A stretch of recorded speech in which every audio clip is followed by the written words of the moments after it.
Xitoy Tashqi ishlar ministrligining bayonotchisi Wang Yinbin biz o'zaro hurmat qilish, foyda yetkazish va barobarlik asosida Rossiya bilan davomli hamkorlashamiz dedi.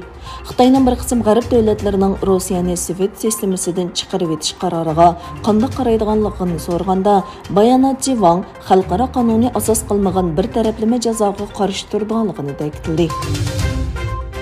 Xabar qilinishicha, atalmış Uyg'ur Avtonom rayonluq xalq ishlari nazorati 22 fevral uqtirish e'lon qilib, Uyg'ur klassik adabiyoti va muqam jamiyati va Uyg'ur kasbiy maktablarini o'z ichiga olgan 160 ijtimoiy tashkilotning tizimlash guvohnomasi va tamg'asini atkaz qilgan.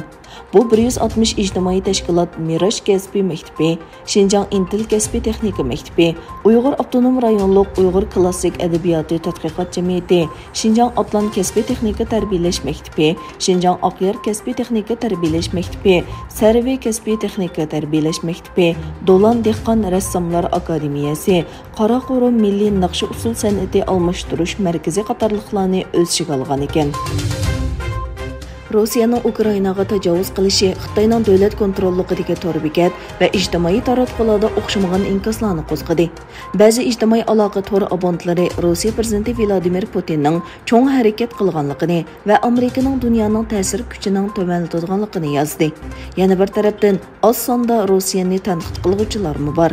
Hafta oxirida 5 peshqadam akademik ochiq xat e'lon qilib, Rossiyaning harakatini aybladi. Lekin bu xat e'lon qilinib bir necha soat ichida tekshirish organi tarafidan o'chirilgan. Turkiya prezidenti Recep Tayyip Erdo'g'an Kosovo prezidenti Musa Osmani Sadariyo bilan o'tkazgan kelishim imzolash marosimida muxbirlarning savollariga javob berdi.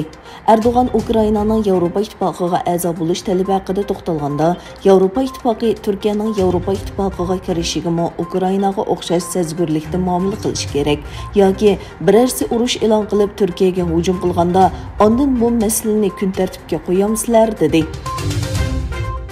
Amerikani baza qilgan texnika magnati Google Rossiyaning Ukrainaga qilgan hujumida tashviqot va xato uchurlarning tarqalishining oldini olish uchun Rossiya davlat axborot vositalari bugungi Rossiya va Sputnik qatorliq YouTube'dagi kanallarni taqilganligini e'lon qildi.